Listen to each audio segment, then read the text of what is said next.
기원전 1세기 로마의 시인 오비디우스는 변신 이야기라고 하는 책을 썼습니다. 그 책에 보면 아라크네라고 하는 여자와 여신이 배짜기 경쟁을 하는 이야기가 나옵니다. 아라크네는 배짜는 재능 때문에 장안에서 아주 유명한 여자로 명성을 얻었습니다. 요정들도 나와서 구경할 정도였습니다. 아라크네가 완성한 옷만이 아니라 옷이 만들어지는 과정을 보는 것도 즐거운 일이었습니다. 그녀는 처음에 거친 양털을 공처럼 감고 손가락으로 매만지고 하얀 뭉게구름 같은 양털을 매만져 길고 부드러운 실을 뽑았습니다. 그리고 민첩한 엄지손가락으로 가느다란 물레가락을 돌리고 바늘로 술을 놓는 그녀의 솜씨에는 언제나 우아함이 깃들어 있었습니다. 아라크네의 실력이 얼마나 좋은지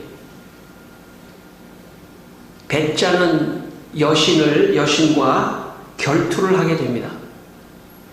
아라크네와 여신은 두 대의 배틀 위에다 고운 날씨를 펼쳐 걸었습니다.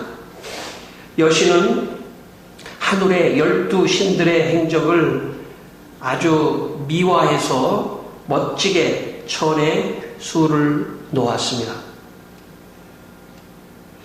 이에 비해 아라크네는 하늘의 12명의 신들의 비행을 천에 수를 놓았습니다. 결국 사람들이 평가하기를 여신보다 아라크네가 수놓은 그 수를 손들어 주었습니다. 결과는 아라크네가 승리했습니다. 화가 난 여신은 아라크네의 승리에 속이 상해서 아라크네가 하늘의 신들의 비행을 수놓은 천을 찢어버렸습니다.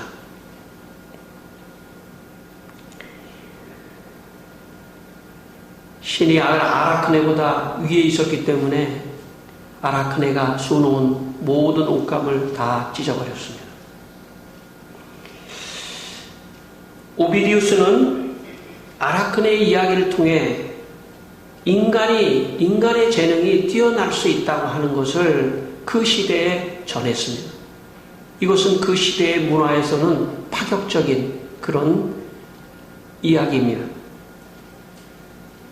아마도 그 시대에 이 오비디우스는 BC 45년부터 AD 18년 살았기 때문에 예수님 시대에 로마에서 활동했던 시인입니다.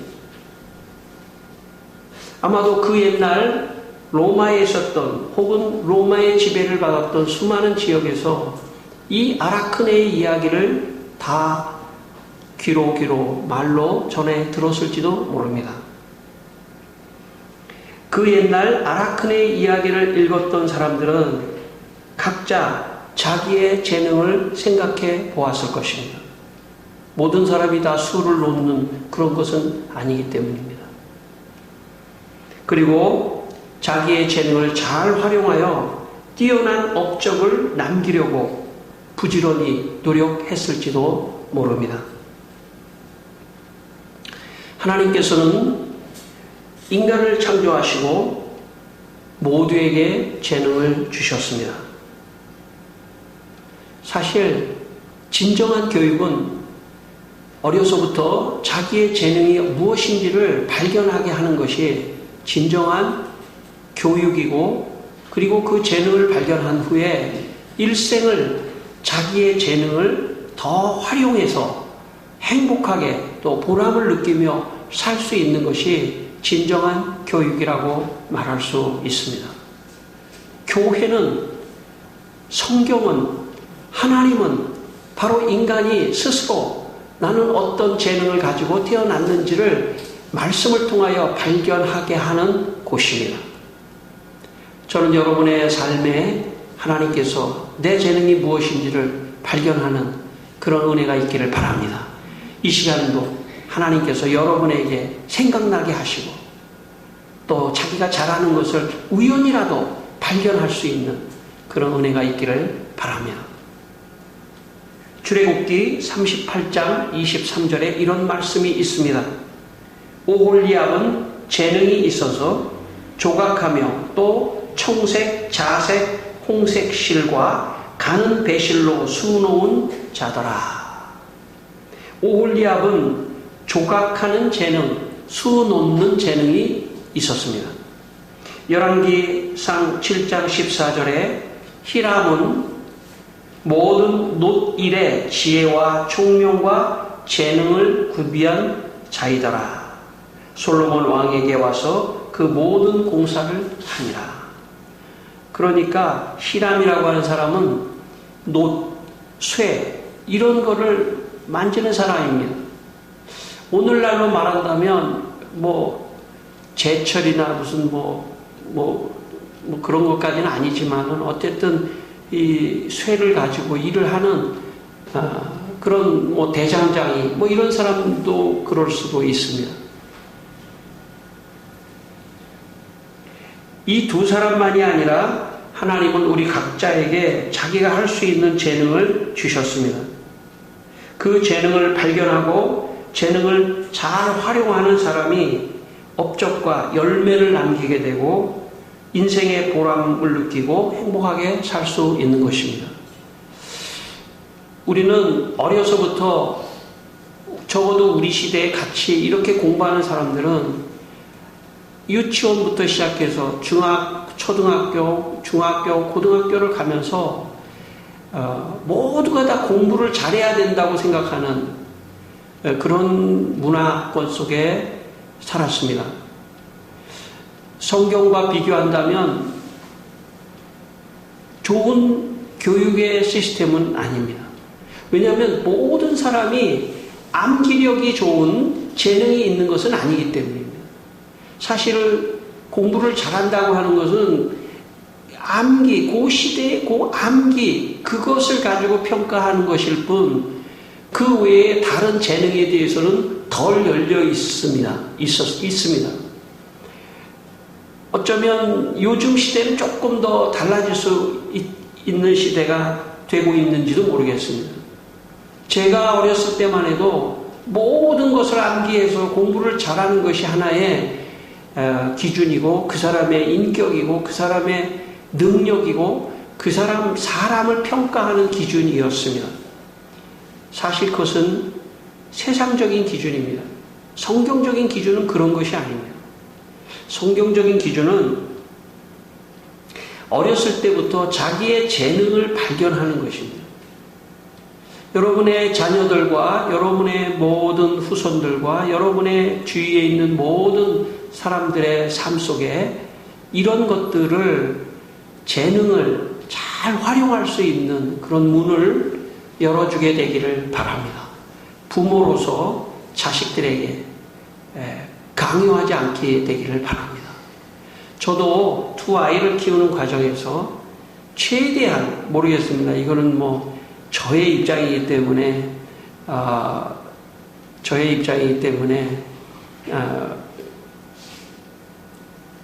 자식의 입장에서 본다면 어떻게 볼지 모르겠습니다만은 무엇을 되라라고 얘기한 적은 한 번도 없습니다. 스스로. 그래야 그 스스로 그게 자기의 재능인지 아닌지를 검증할 수가 있습니다. 그래야 인생이 행복한 겁니다. 그래서 자기가 좋아하고, 일단 재능이라고 하는 것은 좋아하는 것과 맞물려 있어야 됩니다. 자기가 좋아하지도 않는데 재능이 좋을 가능성은 없습니다. 일단 자기가 그걸 좋아해야 돼요. 그리고 좋아해서 무엇인가, 옛날에는 게임을 하면은 사람들이, 야, 너 맨날 게임만 하냐 이랬는데 아주 프로 게이머가 나올 정도로, 그것도 재능이죠. 그러니까 문을 좀 열고 있어야 돼요. 그리고 자기가 행복하고 좋아하는 일을 해야 합니다. 의무적으로 부모를 위해서 살아줘도 안 됩니다. 예, 부모의 강요에 의해서도 살아가도 안 됩니다. 불행합니다. 인생은 자기가 하고 싶은 일, 그리고 그것이 생산적인 일이고 다른 사람에게 유익이 될 수 있는 그런 재능을 발견해서 행복하게 살아야 합니다. 이 시간 여러분 모두 하나님이 주신 재능을 발견하게 되시기를 바랍니다. 이 재능은 어려서만 발견하는 것이 아닙니다. 어떤 사람은 50이 넘어서도 발견할 수 있습니다. 그리고 아주 행복해하는 사람도 있습니다. 그러니까 이 재능이라고 하는 것은 어리기 때문에 발견하는 것도 아닙니다.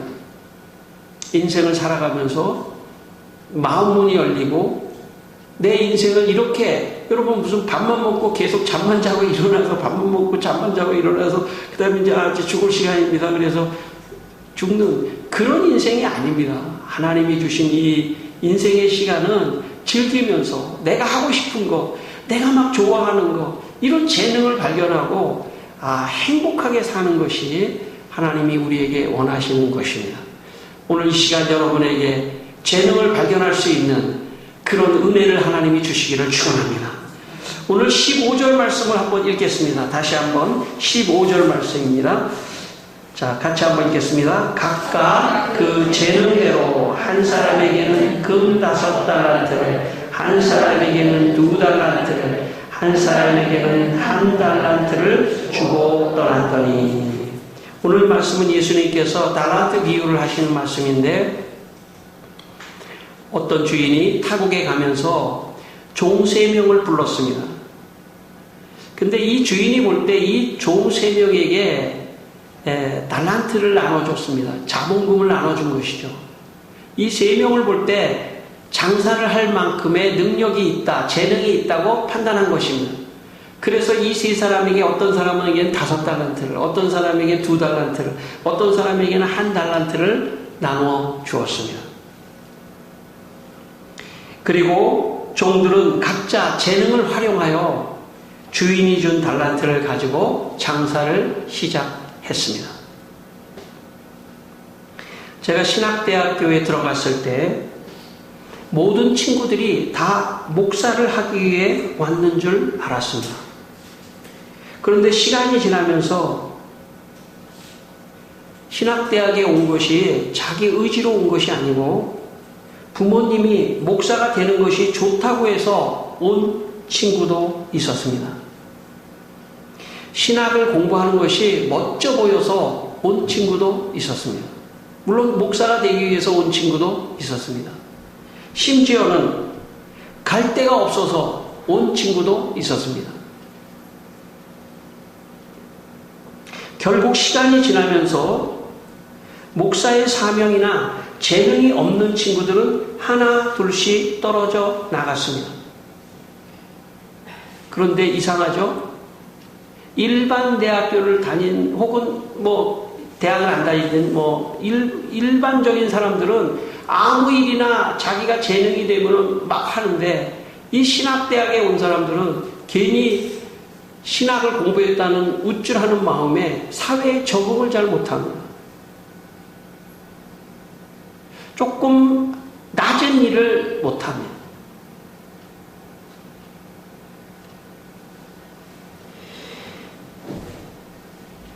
그 중에 어떤 친구는 목사까지 된 후에도 끊임없이 자기의 고민을 말하며, 나에게 재능이 있을까?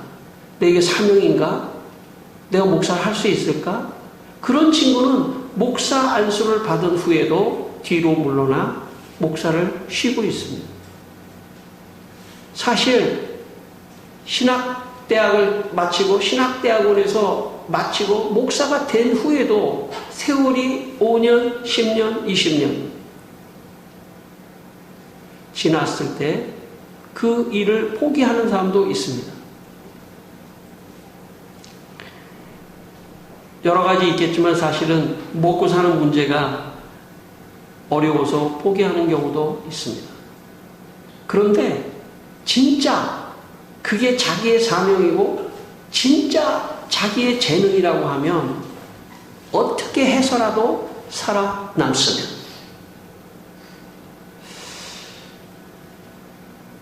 저는 제가 아는 후배 목사님이 평상시에는 운전을 하면서 대리 운전을 하며 교회를 목회하는 목사님을, 제 후배 목사님을 제가 알고 있습니다. 그분이 훌륭한 목사님이라고 저는 생각합니다. 아니, 어쩌면 진짜 목사이면, 어쩌면 몇천 명의 교회 목사님이 갑자기 나락에 떨어져서 지하에서 교회를 개척하며 대리운전을 할 수 없다면 어쩌면 그분은 가짜일지도 모릅니다.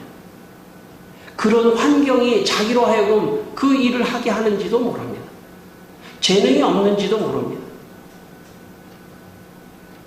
사람에게 어려움이 딱 닥쳐와 보면 그 사람의 진실이 보이는 것입니다. 저는 여러분에게 하나님이 주신 그 재능을 포기하지 않게 되기를 원합니다. 먹는 것 때문에 포기하지 않게 되기를 바랍니다. 얼만큼 더 드시려고 합니까? 얼만큼 더 잘 먹어야 합니까? 그 재능을 활용하는 사람에게 있어서는 언제나 리스크가 있습니다. 위험 부담이 있는 것입니다. 아무것도 안 하면 위험 부담이 없죠. 그러나 위험 부담이 있는 것입니다. 그 위험 부담을 안고 살아가고 열심히 자기의 재능을 열심히 하는 것입니다. 그럴 때 어느 순간에 창조적인 역사가 일어나는 것입니다. 저는 여러분 모두에게 그런 은혜가 있기를 바랍니다. 저에게도 그런 은혜가 있기를 바랍니다. 정말 어떤 상황 속에서도 제가 좋아하고,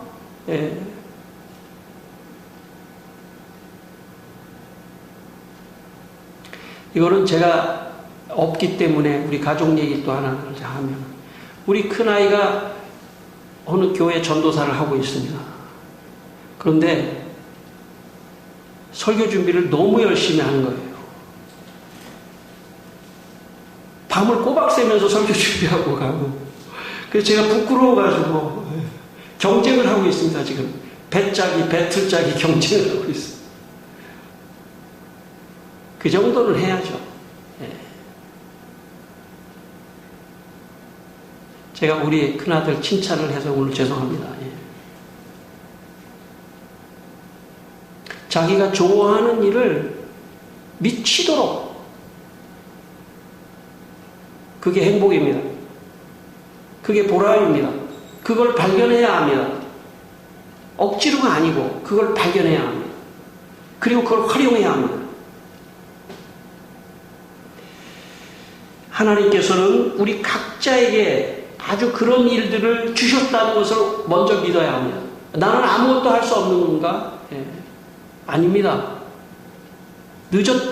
나는 지금까지 생각을 안 해서 그럴 수도 있습니다. 생각을 하셔야 합니다. 그리고 내 재능이 무엇인지. 꼭 그거 가지고 돈을 벌어서가 아닙니다. 내 재능을 좀 좋아하는 것을 찾아야 합니다. 그리고 그 재능을 활용해야 합니다. 그러다 보면 그게 경제적인 돈도 될 수가 있습니다. 가장 안타까운 사람은 평생 자신의 재능을 발견하지 못하고 시간을 보내는 사람입니다. 그리고 가장 또 안타까운 사람 중에 한 사람은 자기의 재능이 아닌데 그 일을 해보겠다고 하면서 성과도 없이 시간만 허비하는 사람입니다. 그런 사람이 가장 불행한 사람입니다.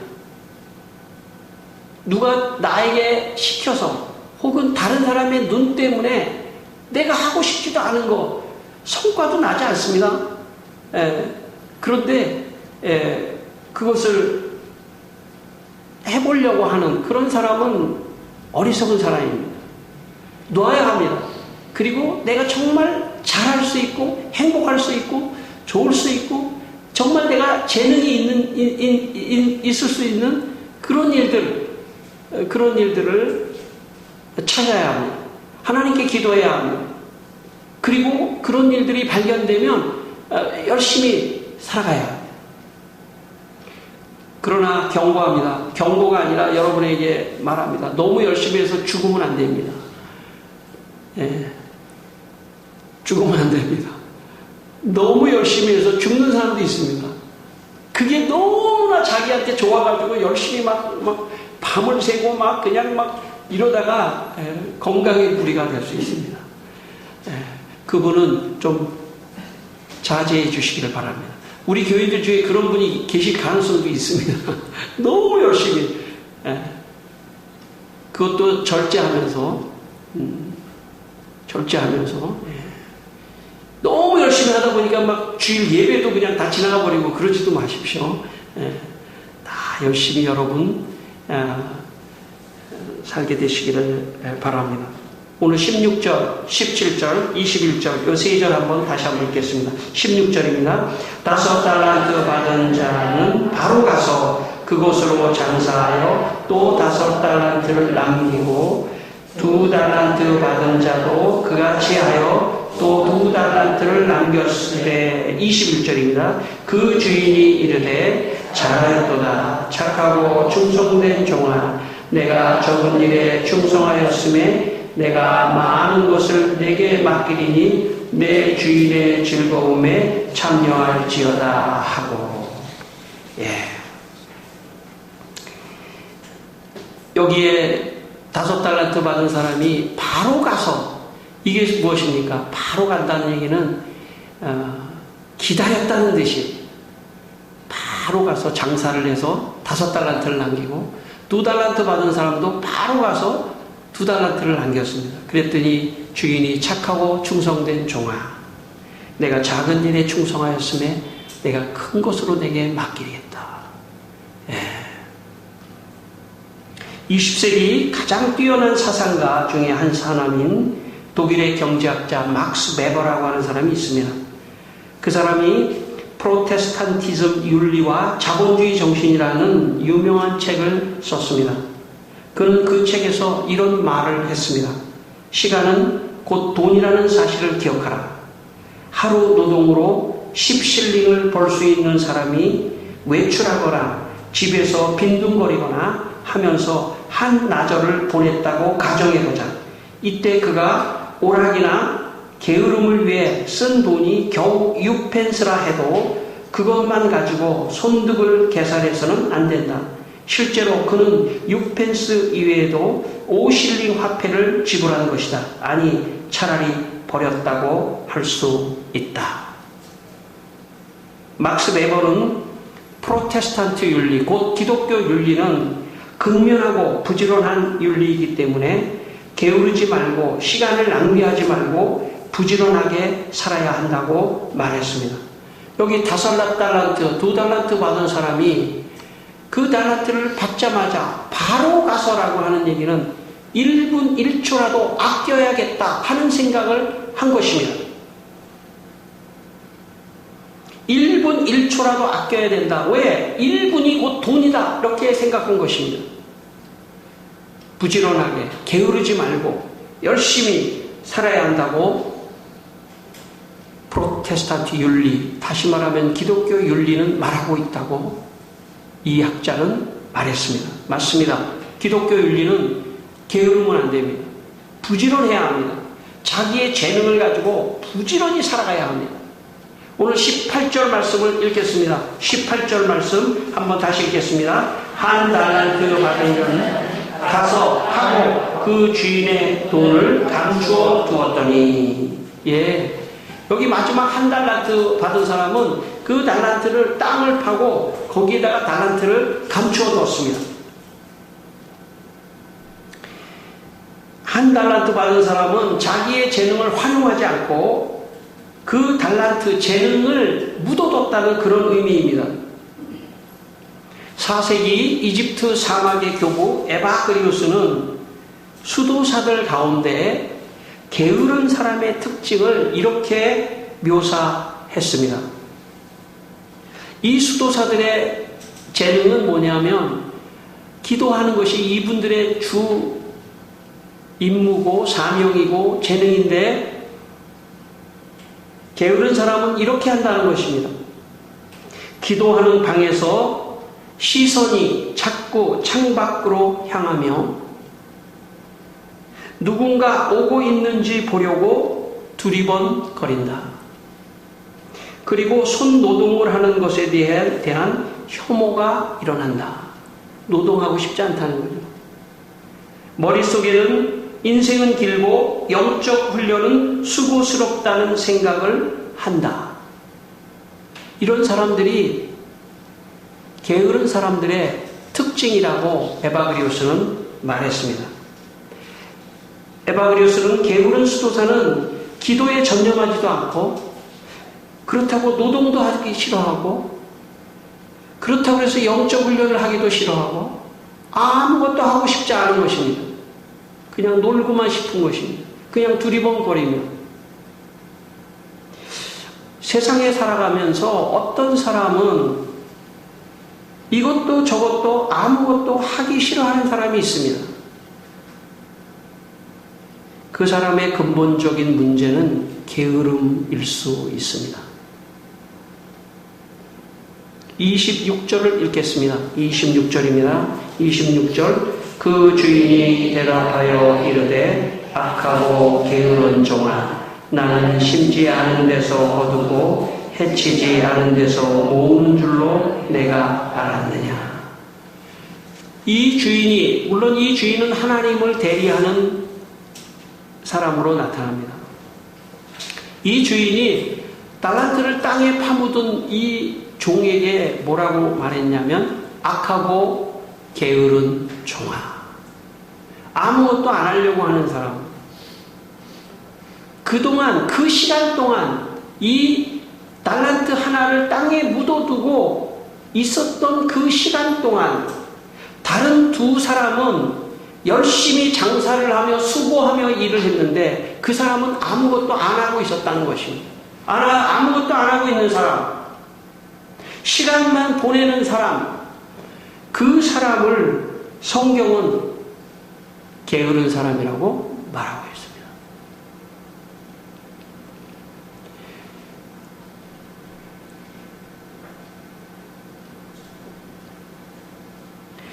여러분,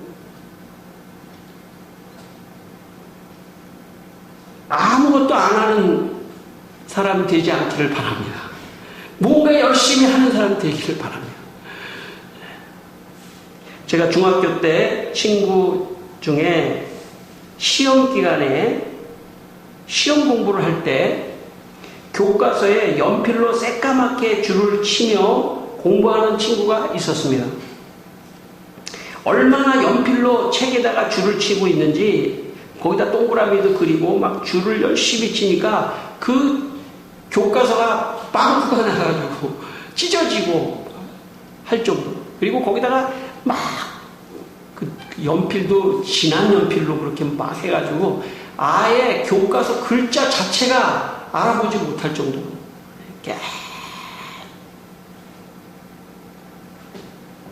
남이 보면 책 내용을 모두 외워버릴 정도로 공부를 열심히 했나 생각할 정도입니다. 그런데 막상 시험을 치르고 나면 점수는 형편없습니다. 그 친구는 공부를 열심히 한 것 같이 보였지만 실제로는 공부를 하는 척 신용만 한 것입니다. 그 친구는 수고를 하면서 공부를 하고 싶지 않았던 것입니다. 물론 재능이 없을 수도 있습니다. 그러나 그 친구의 근본적인 문제는 공부에 암기력이 떨어진다든지 재능의 문제가 아닙니다. 다른 사람에게 자기가 공부를 한 것 같이 그 새까맣게 칠해놓고 다른 사람이 자기를 혼내지 못하도록 혹은 다른 사람이 자기한테 야, 너 왜 공부 그렇게 너 안 하니? 책 좀 봐, 책 좀. 하나도 뭐 없잖아. 그러니까 거기다가 줄만 계속 치고 아무것도 안 합니다. 그 다음 아무것도 하지 않죠. 근본적인 문제는 게으름입니다. 이것은 어린 학생의 문제가 아닙니다. 우리의 문제입니다. 어른들의 문제일 수도 있습니다. 아무것도 하지 않는다면 회개해야 합니다. 그 근본의 게으름이 있기 때문입니다. 게으르면 아무것도 하고 싶지 않은 것입니다. 하는 척만 하지만 아무것도 일어나지 않습니다. 주님이 악하고 게으른 종아, 내가 있는 이 1달란트마저 10달란트 있는 사람에게 줄 것이다. 여러분, 오늘 이 시간에 1달란트 받은 사람은 잊어버립시다.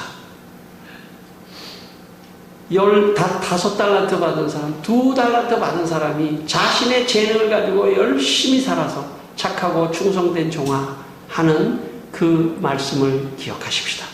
여러분, 한 주간 더 열심히 사십시다. 죽지 않고 돌아오시길 바랍니다. 너무 열심히 살아서 죽지는 마십시오. 예. 아주 우리 집에도 아주 난리가 났어요. 우리 4사람이 서로 열심히 그냥,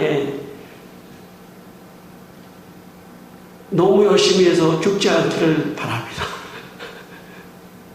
적당히 하지만, 그렇지만 반대로 아무것도 안 하고 게으르지만은 않아야.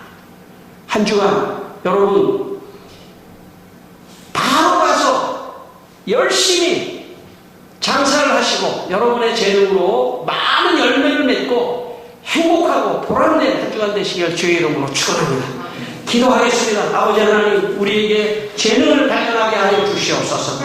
아버지 하나님, 우리의 성도들에게 아버지 하나님, 내가 가진 재능이 무엇인지 재능을 발견하게 하여 주시고 열심히 살게 하여 주시기를 원합니다. 가정에서 아버지 하나님 모든 가족들이 최선을 다하고 열심히 살고 재능을 활용하고 아버지 하나님 영광을 위하여 살 수 있는 하나님 성도들이 다 되게 해주시기를 원합니다. 이 시간 우리 모든 성도들에게 재능을 발견할 수 있는 은혜를 주시고 또 그걸 가지고 열심히 살 수 있는 은혜를 주시고 그래서 열매가 많이 맺혀지고 행복한 삶이 될 수 있도록 축복하여 주시옵소서.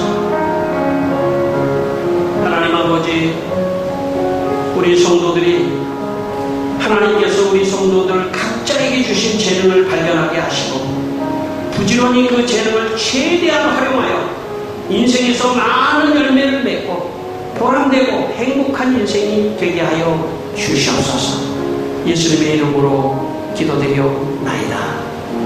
아멘.